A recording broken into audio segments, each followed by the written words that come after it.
What's up, everybody? Oh man, y'all know how I do. Always late to the show. Always late to the show. Man, I'm gonna tell you, when you're trying to do this without a crew, setting up and getting everything ready here, 'cause I got a whole little thing going on right here. Got my biochar boiling right there. Got a couple of pots of dechloramine water. Got some briquettes down here. Got my alfalfa FPJ, my Himbit FPJ. What is this right here? And I think this is a Comfrey FPJ. I don't have that label, but I think that's what that is. Comfrey. No, that's Mexican sunflower. This one here is Mexican sunflower FPJ. Of course, you know, we're always going to have our ascorbic acid. Got some worm castings here to add to it. And right here, you know, I like to keep that in the dark. That's our fulvic acid there.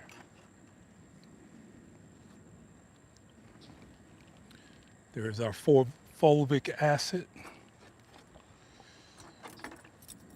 Got a little spoons for our mixes and our 100%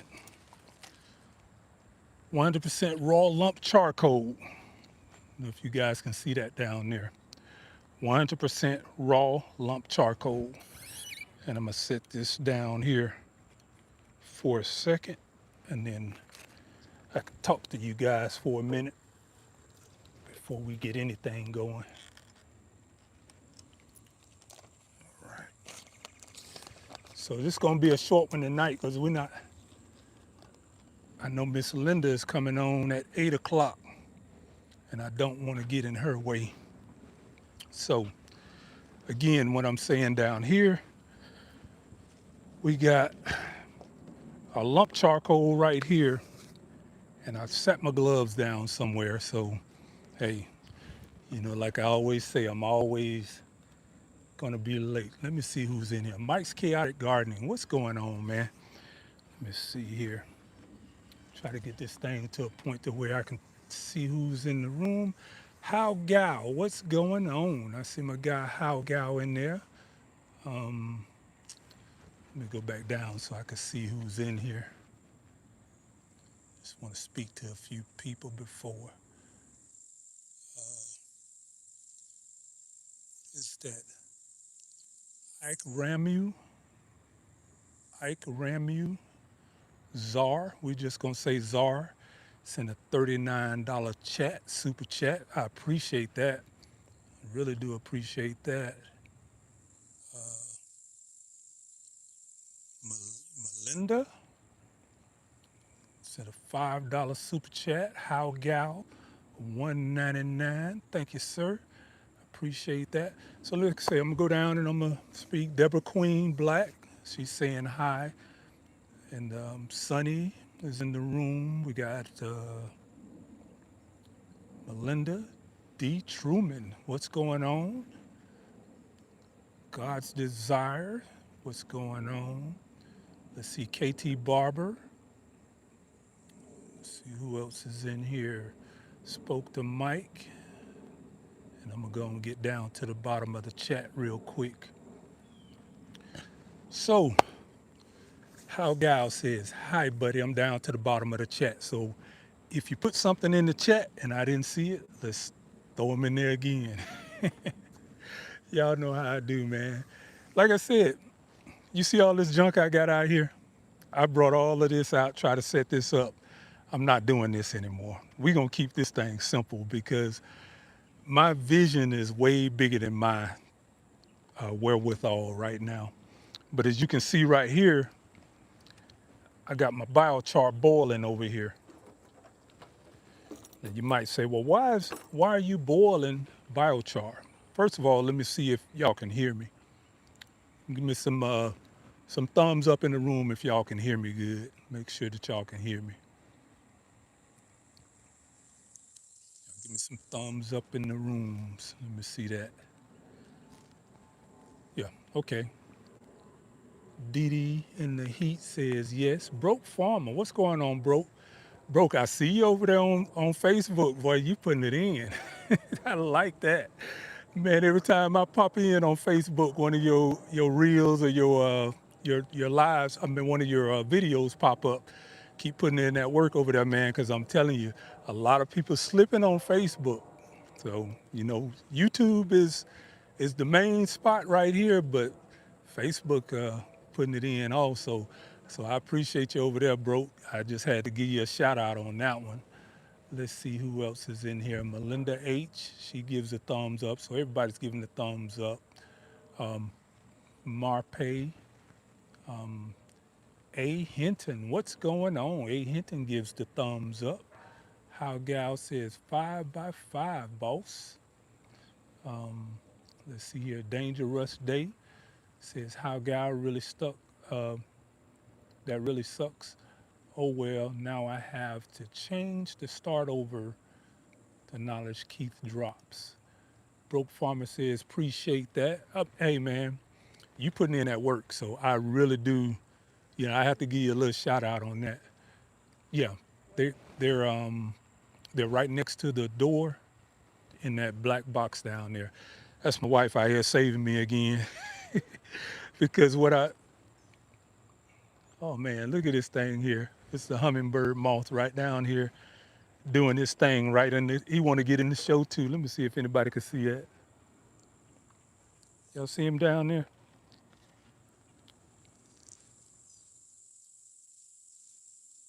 Y'all see the little baby right there? Hummingbird moth. Yep. So what I'm doing now, what I like to do when I'm doing my biochar, like I said, you can hear this thing sizzling. I got my mic on right here. You hear it boiling. Now you might ask yourself, well, why in the world is he Well, y'all already know. I be doing too much. Why is he boiling the biochar? Well, it's the 100% natural lump charcoal. That's what we got here. 100% natural lump charcoal. Now, what I'm doing is, because this hasn't been kiln to that 400-500 degrees like real biochar is, burned without oxygen. And I have not heard one person say this. And, I always sit back and watch and observe how everybody does their little thing. You've had a couple of people on here talking about, doing the lump charcoal, 100% raw lump charcoal, not the briquettes. But you hear a lot of people on here talking about using the lump charcoal to make biochar. But what they don't tell you is that lump charcoal still has a lot of tar residues in it. So what I found is if you boil it for about 30 minutes, and you see, I don't know if you can see my little steam going right here. If you boil it for about 30 minutes, you can get those residual tars to start floating on the top, and that opens up those pores. Now, we even take this a step further because in order to get this thing to really pop, then we take it out of this hot bath and we dump it over into some cold water. And everybody knows what happens if you take something hot and you put it in the cold. It expands. So that's what we're trying to do. We're trying to mimic the real process of pyrolysis when you're talking about how they create the biochar in that low oxygen environment. So what I'm trying to do is basically mimic that. So what I'm doing is I'm boiling this, getting it to heat up, and then I'm going to turn around and I'm going to quench it in some cooler water. And that's going to create a popcorn effect, and it's going to make those pores swell up. And that is going to make it more susceptible to receive our inputs that we're going to be putting in there. It's in that okay, well, I got some cheap gloves. These are not my good gloves, and they probably won't last very long. So let me go down here and just see what you guys talking about. I don't know why it won't let me type your name, Bougie. What's going on? Bougie Prepper in here? Hey, Bougie, thank you for coming in. Um, okay, I just saw Bougie. Let's see here what she's saying. She says, hello, hi, Mike Brown, and she's speaking to others in the chat. Um,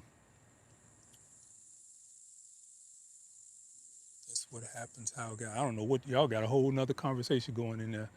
Something turned, I don't know, y'all got a whole nother conversation going there. She got me mismatched with my gloves, but it's all good. So what I do with this here, this lump charcoal, and it's a process of elimination. I actually go in here and I'm looking for not this. You see how that breaks apart? That's what I want. I want everything in that bag that's going to break apart. And I got these little cheap gloves on, so I don't know how well they're going to do. Because basically, you just want those to just break apart. And you see those little micro pores. It's millions of pores on there.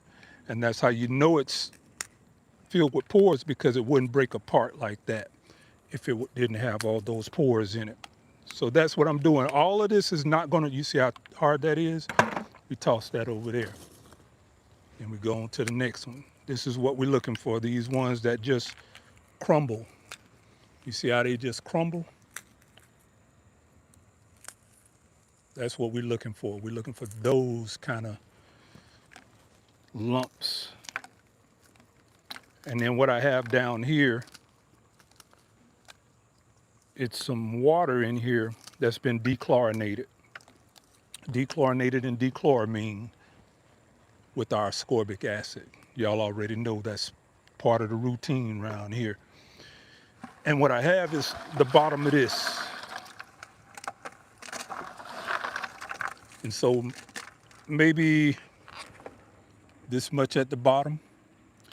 And what I'm trying to do is get enough to feel, where is my, okay. I have this little basket right here that I use.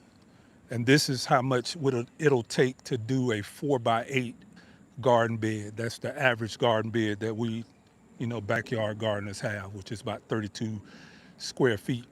So if I could fill this up, that'll give me enough biochar to mix through the top 2 to 3 inches of the soil to create a nice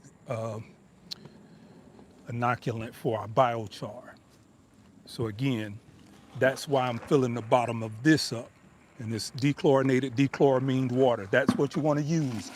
You don't want to put no tap water on this without first using that dechlorinated, the ascorbic acid, because what'll happen is you're going to be filling those pores up with that chloramine and chlorine, which is going to kill the bacteria as you start inoculating it. And we don't want to do that. Now, it'll overtake it eventually, but you're going to stall it. So we're doing it the best way that we know how, and that is starting from the beginning. And I like to do it in, like I say, just taking into consideration, we're going to do one bed at a time. Now, I know one of the questions are going to be, can we do this without even going through this boiling process? Yes, if we're going to add it directly to a compost pile. But you see how hard that is? That's not going to absorb many microbes. So this is what we're talking about when we're doing this as a backyard gardener. There's still a lot of different ways that we can figure out how to make things work. So again, I'm just going in and I'm getting the really seasoned parts of this wood. If it doesn't break right away in my hand, then it's not what I want. I want stuff like that. And I'm trying to fill that bottom up. When I get that bottom filled up, then I'm going to take my hammer and just jar it around in there to crush it up a little more. Because we want those particle size to be, this is a perfect one here. See how that just falls apart? That's what I'm looking for. It's already got that porosity in it.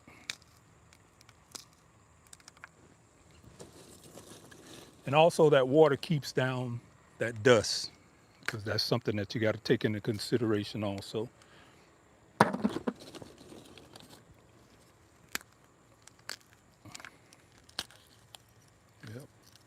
So let's see, I'm gonna go down to the chat, see what's going on. So could we just take a sludge hammer and to the hard pieces? That's what A. Hinton says. Yeah, you could take a sludge hammer to it, but you're gonna have so much dust floating around. It's more of a, I don't know, it's just like I said, you could do it in a burlap sack or something like that, but you're gonna create more dust and less, because you want these pieces to be somewhere in that, like this size. And when you start crushing it with the hammer like that, you're gonna have so much dust floating around, it's gonna be crazy. So this is just one of the ways that I do it, because y'all already know I be doing too much. But this is what works for me. And this is part of the reason why my garden beds are taking less water this year. These three little water canisters right here, I got two, that's a 2 gallon, and then two like this, and then the other one. This is what I've been watering my garden with all year. I think, like I said, maybe on one hand I've watered with the water hose. Yeah, this glove is already broken. I've watered, I don't know, maybe 3 times with the water hose this year, with temperatures up into the high 90s. But it's the biochar that's in these beds that I've been doing every so often like this. And this is just how I do it, you know what I mean? It's part of my little mental, my little mental exercises I like. I come out here when things are real quiet, get me one of these little bags from Tractor Supply, and I just sit here and just for the satisfaction of knowing the porosity of these, when I break it up with my hand, I know exactly that this is the type of material that I need. Whereas with a hammer, you're gonna be hitting it and you're gonna be breaking up some pieces that probably should not be in your biochar. So I like it to where if you can break it with your finger, that's what you need. That's telling me that those pores are there. You see how that's just breaking apart? And like I said, I got 3 different parts of what's going on already, so that's why it really is taking me a little longer than what it really should. I got this part, which is the beginning, and this is how I actually create the biochar itself before it's charged. None of this is charged. If you put this in your soil, you will have a terrible season. It will eat up all the nutrients that's in your soil. I mean, it will literally suck it up. So what I'm doing, going back to your point, asking about why can't you just use a hammer, I'm letting this soak. I'm letting this soak at the same time. So it's saturating those pores. That's what I want to be doing with that. Filling those pores up with dechlorinated dechloramine water. You do not, again, you do not, man, this little thing here is just, he wants to be on camera. That's all right there. So just, again, just going in and selecting the good pieces out of here. And then we are going to use the hammer, but we're going to use the hammer in this sludge, which is going to keep down the dust and give us the exact size pieces that we're looking for. So we're not going to be in there hammering on pieces like this, trying to break them up when they're not porous enough. So you just going through and you selecting through them. That's all I'm doing. Like this piece here, this is barely burned. You see? Actually, this is a pretty good one. You see, but this is how you don't know until you put your hands on it, because in order for it to break like that, it has to have those pores in it, and it has to have kiln to the point to where it'll fall apart. So this is why I like doing it this way. Yes, it's a longer process, but Y'all know growing out the box be doing too much. It don't take that long. Like I said, if you just come out here on one morning, sitting down. So like I said, we got three things going on. I'm showing you, I'm showing you how I actually started. That's what this is. This phase right here. Let's see if I can show you that. That's the dechlorinated, dechloramine water down there. We almost to the point to where we can start hammering in there. And because we're going to be hammering in that, we're not going to have all that dust because it's water. So that's one of the reasons why we're doing it this way also. We don't want all that dust. And if you are going to do it that way, you definitely want to wear a dust mask. This stuff is, I mean, it flies everywhere. And I've tried it that other way. Yes, it's a lot faster, but you get a less quality biochar. And this is something that I've done a couple of times. And the simplest way is to go in and hand select every piece that's going in there. I mean, this stuff is going to be in your soil way past the time that you're on this earth. So why not do it the absolute correct way? And that is taking the very best of it, because this is what's going to help your garden to make it through those hot summer days, feed your plants with as little nutrients as possible and fewer inputs, part of our Close the Loop series. So if you go all the way back to the beginning of the season, when I started with the Himbit FPJ, and that would be this one here. This was what we did the first of the season, the Himbit FPJ. Now the Himbit FPJ, about the weeds that are in the garden, this was the first thing that we did this year when we had all those purple flowers. You can use the dead nettle as well, but this is part of our Closing the Loop series and how we can wind the whole season down, and at the end of the year, we have everything that we need to run our garden without going outside. Now we can burn this stuff and create our own biochar, but I don't know if y'all been paying attention to the news reports with all these fires and stuff going on. So that's not what I would recommend right now. So I think I spent, I don't know, maybe $15 for this 15-pound bag. That to me is worth the little time and that little money that we're going to spend, rather than taking a chance and setting the fire out here just to get some wood to put in our garden. So that's something that you have to determine on your own. Is that worth the risk? For me, I don't think it is. Not when I can just go up there and get this little cheap stuff here and then use it for the same purpose without the risk of starting a fire, because everything around me is dry. My garden area is lush because we keep it watered, but everything else around here is dry.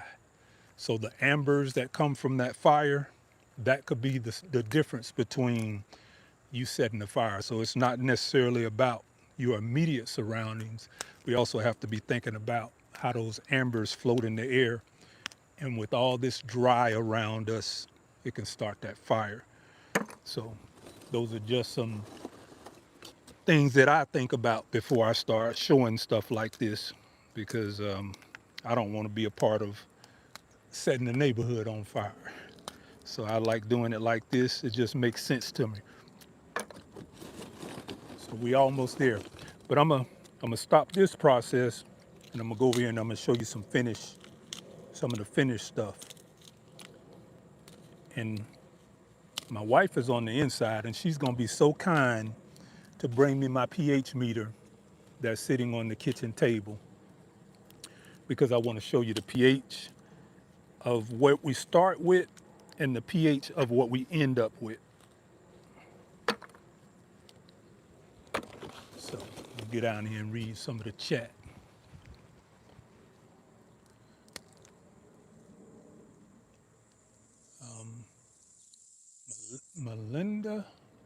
Melinda says, my thumbs up is done. Why your thumbs up done, Melinda? A quiet cook says, no fire.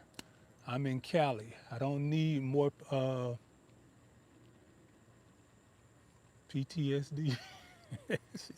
She says she don't need more PTSD. And I would absolutely agree with you. So, like I said, we have to be thinking, mindful about not just what we're trying to do, but also the things that are around us. And that's what I'm always trying to do. And that's what we are doing. We're trying to close the loop. Talk about rainwater, please. Mike Brown. What about rainwater? What is it that you want to know about the rainwater? There's some goods, some positives, and then there's some negatives about the rainwater. It just depends on how you collecting it. Too often we think just because it's rainwater that it's the best for our garden, and oftentimes it is not. I can go over to you right now and show you the pH of my rain barrel that came off of my garden house, and that rain barrel is probably a 9.0 pH. Why is that?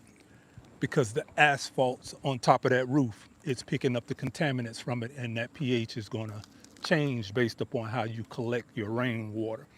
So if you're going to have something like a substrate that's, and I don't know right off the back of my head, what would be the best way to collect it, maybe some type of funnel type situation, but you got to make sure that you have the right material to collect that rainwater, because if not, you're just going to be working against yourself.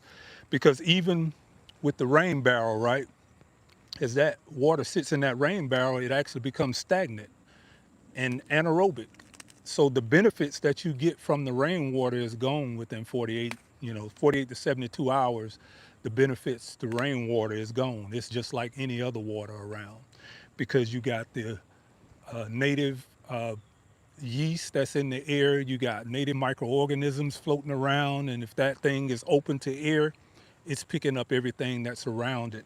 So that means contaminants and all. So it's just all about how you see things, you know. Let's see a question, and this is from Cremation. She says, do you have live podcasts every Tuesday at 6 p.m.? No, I don't have a set time right now, and I'm not going to be on here that long because Miss Linda is coming in at 8 o'clock. So y'all remind me when we get around that 8 o'clock time. I don't have a set time. I just kind of, pop in whenever I feel like I got something to say. And, maybe we'll get a set time. I don't know. My schedule changes up, every week. So it's hard for me to say exactly when.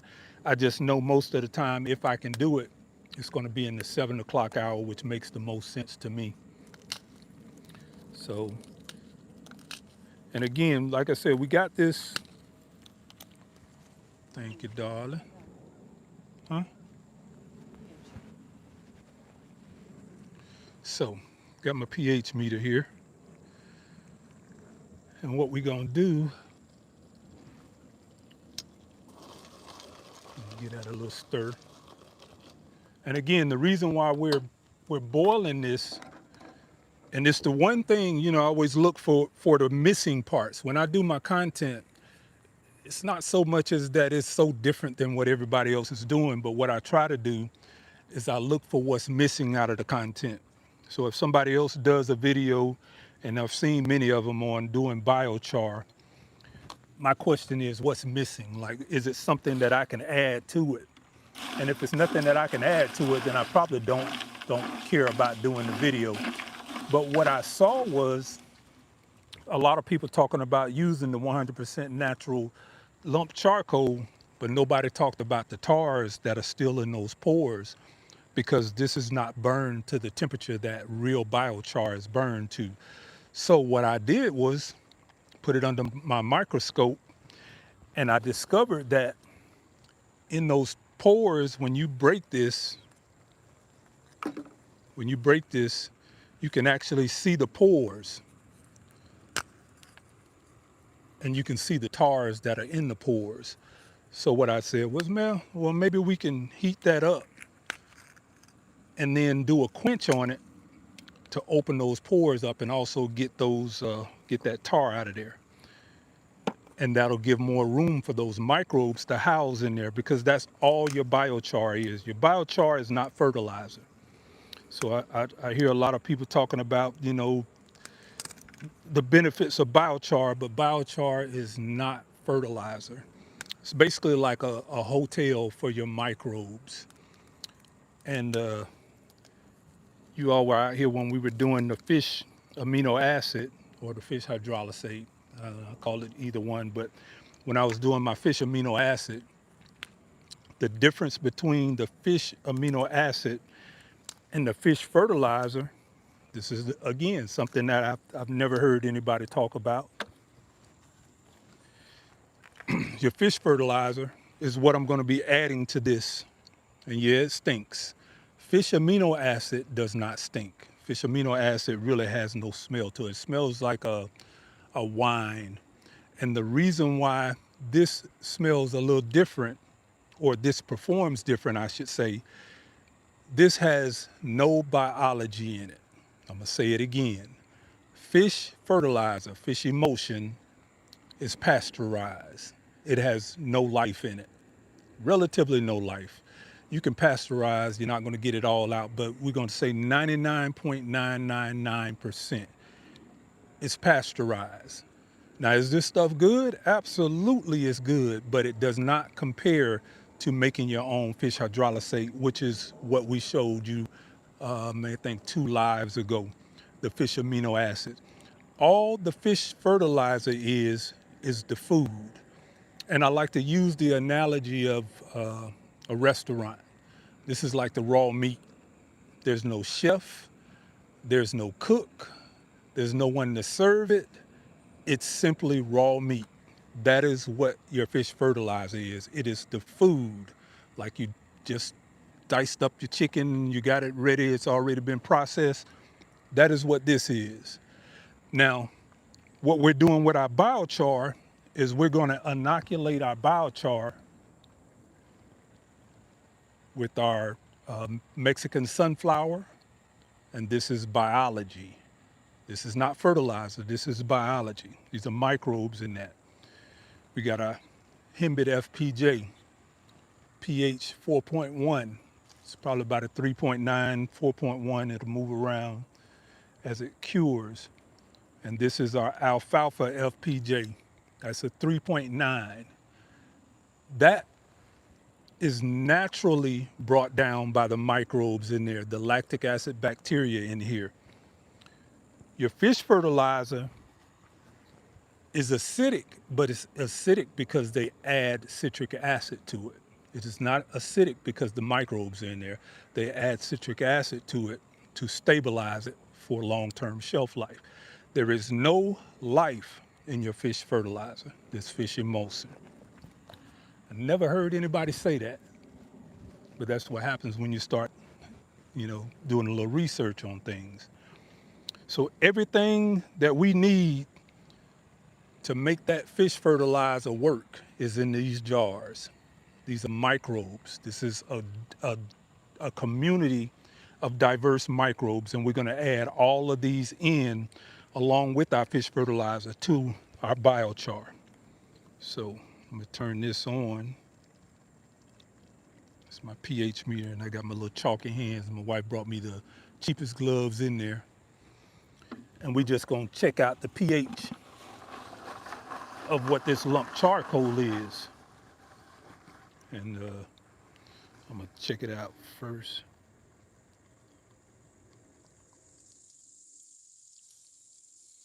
And then I'm going to lock this in and bring it out because you're not going to be able to see it.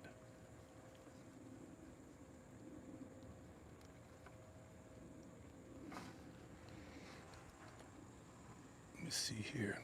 That's an 8.1. That's how alkaline this is. You put this in your soil, it's going to soak up every nutrient that you have in there. Don't want to do that. Now I'm going to show you the pH. I'm going to unlock this. we want that to be down to neutral, because that's what your biochar is going to end up being. At the end of the day, you want that to be neutral, somewhere around a 7.0. Be slightly alkaline is fine, but at 8.0, that's too acidic. Now, going back to the fish emulsion, this is what they add into the fish emulsion. I got all this stuff. This is 100% organic. This is citric acid. It's natural. They add the citric acid to your fish fertilizer to stabilize it. That's it. That's where that low acidity comes from. It does not come from the microbes. There are no microbes in your fish emulsion. Now, your fish hydrolysate that we make here at home, that's totally different. That has the microbes, the food, the chef, the cook, the server. It has the entire meal.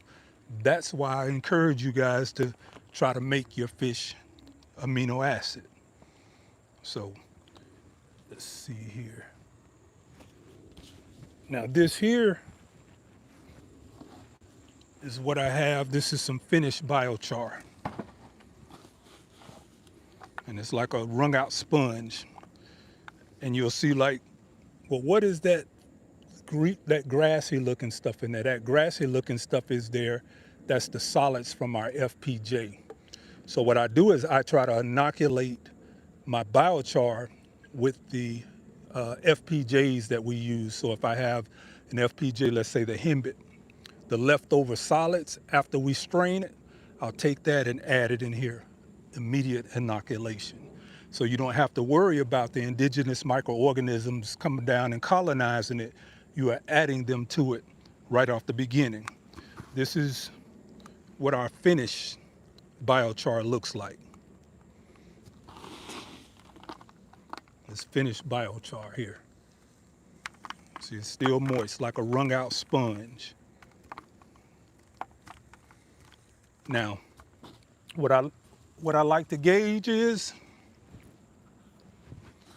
I'll take this whole thing here, and this is, like I said, but with a 4x8 garden bed that we have, this is how I make my biochar based upon the size of the garden bed. This is all you need.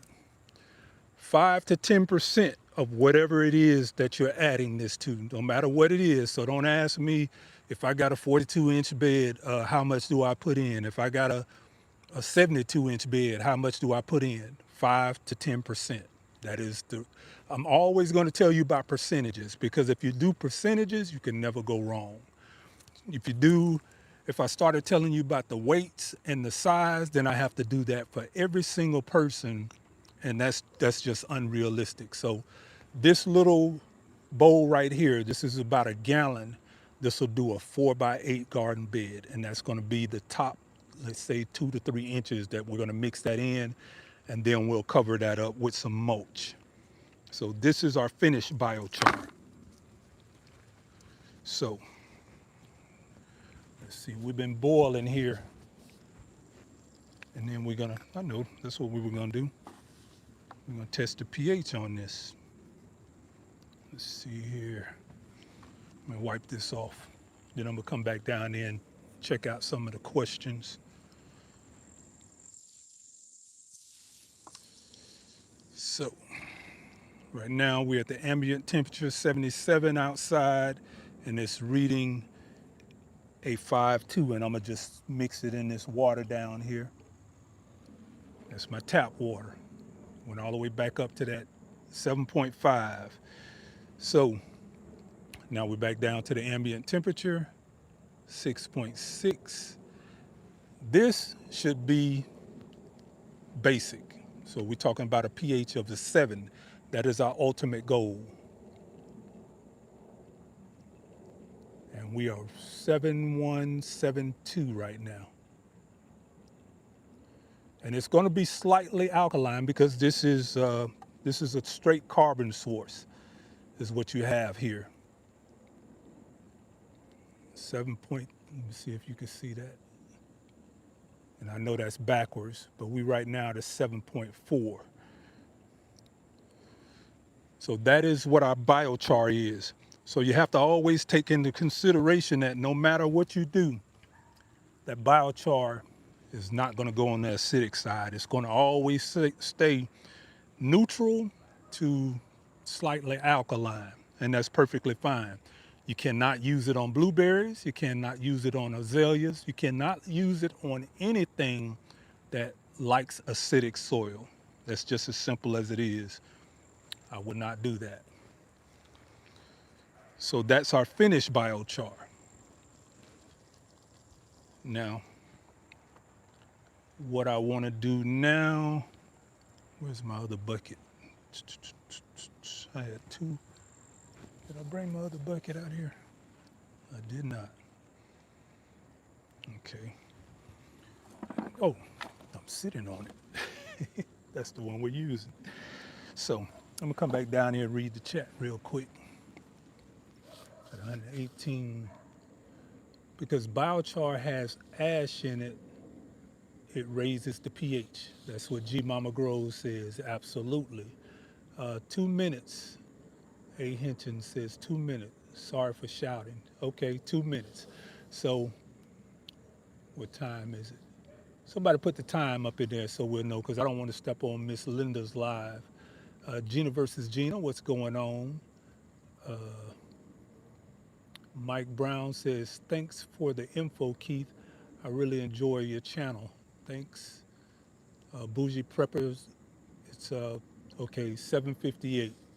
So that's the basics, okay? So if you guys are not following Miss Linda, the New Orleans gardener, y'all go over there and check her out. That's TNOG 511. Y'all go over and check her out because she's coming on live at 8, and I do not want to step on her toes. So again, we're going to go over this quick, and then we're going to get up out of here. We got our biochar in our ascorbic acid, our water that's been treated. You do not want to use tap water when you're trying to create this. And what we would do is, after we had our bucket filled up, then we would go in and crush that up. That's what's going to give us this small particle size here. That's what gives us the small particle size for the biochar. Once we get that, you see this hot water boiling right here. I'm gonna do this real quick. Okay. All right. So we got an empty bucket right here. We're gonna turn our heat off, and this is our biochar here. Okay, I don't need it right now. Let's see here.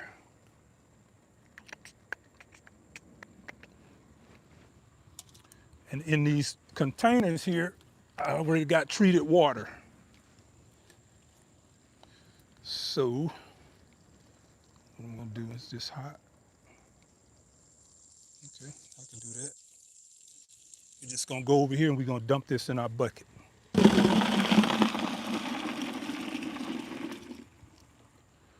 That's still hot.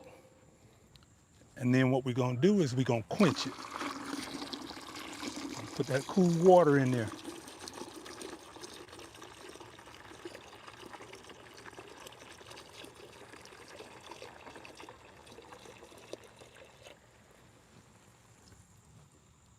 I don't know if y'all can, if you can hear the bubbles. And then we'll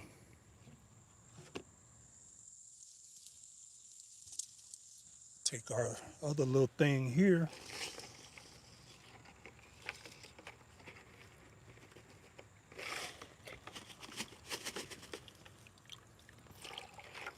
See, that's still hot.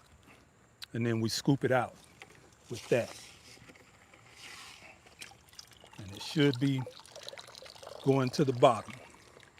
And then we have another bucket because we want to get all the residuals off of this. We have another bucket. I'm trying to do this as fast as I can.